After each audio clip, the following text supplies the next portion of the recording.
یعنی ہم مسلمان ہیں لیکن کون سا اسلام سچا ہے؟ آپ رہنمائی فرمائیں۔ وہی اسلام سچا ہے جو آن حضرت صلی اللہ علیہ وآلہ وسلم کی تعلیم کے مطابق سچا اسلام ہے۔ حقیقت یہ ہے کہ اس وقت اسلام 72 فرقوں میں بٹا ہوا ہے، اور رسول اللہ صلی اللہ علیہ وسلم نے ان 72 کو سچا نہیں کہا بلکہ 73ویں کو سچا کہا ہے، اور یہ 73ویں جماعت ہے۔ اس کے لیے آپ نے فرقے کا نام نہیں لیا بلکہ جماعت کا نام لیا ہے۔ جماعت کا مطلب ہے جو ایک ہاتھ پہ اکٹھی ہو۔ اب آپ دنیا میں دکھائیں کہیں کوئی اور جماعت ہے مسلمانوں کی جو ایک ہاتھ پر اکٹھی ہو۔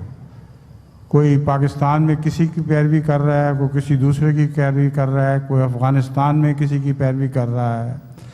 دنیا میں سارے اپنے اپنے ملکوں میں امام بنے پھرتے ہیں، مگر ساری دنیا ان کی مطابقت نہیں کرتی۔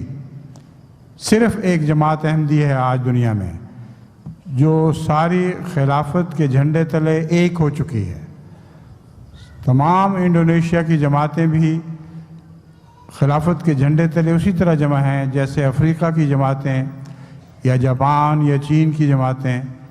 ساری دنیا کو ایک اسلام کے جھنڈے کے تلے جمع کرنے والی اس وقت صرف جماعت احمدیہ ہے۔